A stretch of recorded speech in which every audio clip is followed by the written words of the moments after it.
لیکن اسٹیبلشمنٹ تھی، وہ حکومت تھی، وہ چاہتے تھے کہ قاضی فیض عیسیٰ کو بنایا جائے۔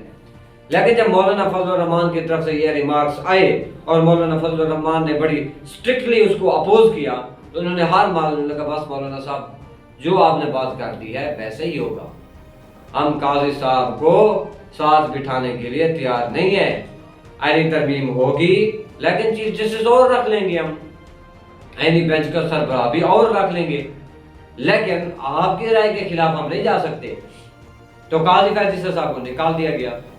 اب حکومت کو مولانا فضل الرحمان کی بہت زیادہ ضرورت ہے۔ یہ جو بڑے باؤ جی آئے، آپ دیکھیں بڑے باؤ صاحب آئے اور انہوں نے جو ہے بہت سارے اعلانات بھی کیے، جن میں خاص طور پر پاکستان تحریک انصاف کے حوالے سے بڑے اعلانات تھے۔ تو انہوں نے کیا کیا، انہوں نے کہا کہ بھائی مولانا فضل الرحمان صاحب کو کسی بھی طرح سے آپ راضی کریں۔ نواز شریف صاحب، انہوں نے شہباز شریف کو بھیجا، مولانا راضی نہیں ہوئے۔ سیاست کے بادشاہ جن میں پاکستان کو کہا جاتا ہے، جن کو آصف علی زرداری صاحب، وہ بلاول کو کتنی مرتبہ مولانا فضل الرحمان صاحب کے پاس بھیج چکے ہیں۔ اب حکومت جو ہے جیسے جیسے عمران خان صاحب اب لیڈ کر رہے ہیں اندر بیٹھ کے، اور تحریک انصاف کا جو ایک ٹرینڈ جو ہے وہ ابھر کے آ رہا ہے، تو اب حکومت کیا سوچ رہی ہے؟ حکومت یہ سوچ رہی ہے کہ بھائی کسی بھی طرح سے ہم لوگ کیا کریں، مولانا فضل الرحمان صاحب کے ساتھ بیٹھیں، ان کو اعتماد ملے، کیونکہ یہی ایک بندہ ہے، اگر اس بندے نے ہمارے خلاف سٹینڈ لے لیا تو ہماری حکومت within 6 months گر جائے گی۔ عمران خان کی حکومت کس نے گرائی؟ مولانا فضل الرحمان نے گرائی۔ آگے آپ چل کے دیکھیں، آگے آپ اگر چل کے دیکھیں تو آپ کو پتہ چلے گا کہ مولانا فضل الرحمان صاحب نے جس طرح باتیں کی ویسا ہی ہوا۔ اس وقت مولانا فضل الرحمان کی حکومت کو اور حکومت کی مولانا فضل الرحمان کو ضرورت ہے۔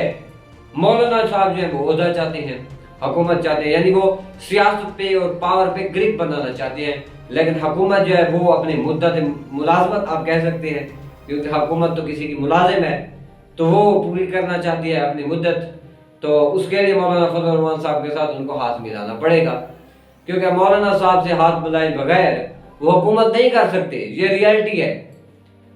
پاکستان کا کوئی بھی نظام اس وقت جو ہے وہ نہیں چل سکتا مولانا فضل الرحمان اگر اپوز کر دیں۔ منظور پشتین، یہ جو پاکستان سے علیحدگی کا اعلان کرنے والے تھے، اسٹیبلشمنٹ دوڑ کر گئی مولانا فضل الرحمان صاحب کے پاس۔ اسٹیبلشمنٹ نے جا کے ان سے ریکویسٹنگ کی، مولانا صاحب کیونکہ آپ ہی ہیں جو ان لوگوں کو اس وقت روک سکتے ہیں، برائے مہربانی آپ پاکستان کو بچا۔ اسٹیبلشمنٹ کی جب مجبوری آئی وہ بھی مولانا صاحب کے پاس گئی، جب حکومت کی مجبوری آئی وہ بھی مولانا صاحب کے پاس گئی، جب پاکستان کے سیاستدانوں کی مجبوری آئی، پی ٹی آئی کی مجبوری آئی، وہ بھی مولانا صاحب کے پاس گئی۔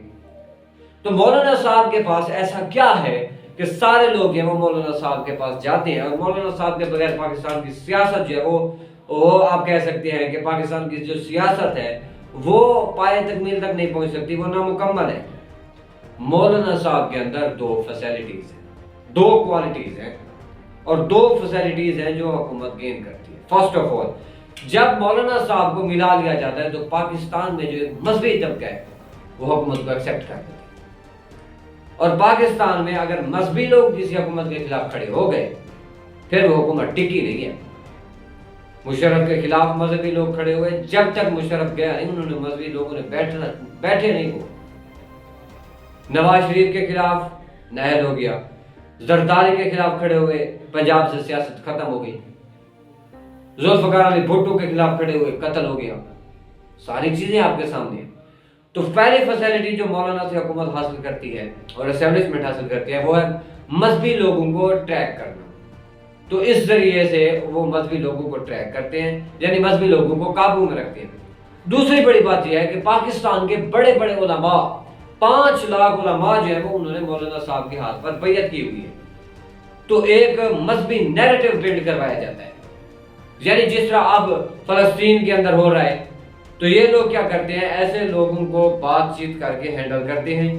یہ لوگ جہاد کے اوپر یا اس طرح کی کانفرنسز ہو گئی، ان میں یہ لوگ جو ہے وہ حکومتی بیانیے کے مطابق پھر بات کرتے ہیں۔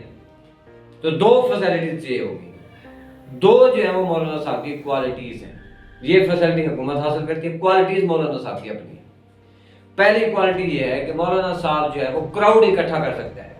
مولانا صاحب کے اسلام آباد راولپنڈی کے اندر بڑے بڑے مدارس ہیں، 15 لاکھ بندہ وہ واقعی لا سکتا ہے اسلام آباد کے اندر۔ دوسری بات یہ ہے مولانا فضل الرحمان صاحب کا ووٹ بینک اگرچہ پنجاب کے اندر کم ہو، لیکن پوری دنیا کے اندر، آپ پاکستان کی اگر بات کریں، پوری دنیا کی اگر آپ بات کریں جہاں دوسرے سیاسی جماعتوں کے کارکن موجود ہیں، خاص طور پہ اگر آپ پاکستان کی بات کریں تو جہاں پر کسی اور جماعت کا آپ کو باشندہ مل جائے گا، اگرچہ مولانا صاحب کے ووٹوں کی تعداد کم ہوگی، 10 میں سے 2-3 جو ہیں وہ مولانا فضل الرحمان کے حامی مل ہی جائیں گے آپ کو۔ یہ ہے جی مولانا صاحب کی سیاست اور مولانا صاحب کی اہمیت پاکستان کی سیاست کے اندر۔ مولانا صاحب کے یہاں حکومت اب پھر سے آنے لگی ہے اور حکومت منائے گی، مولانا صاحب کو عہدے بھی دینے کی لالچ دے گی۔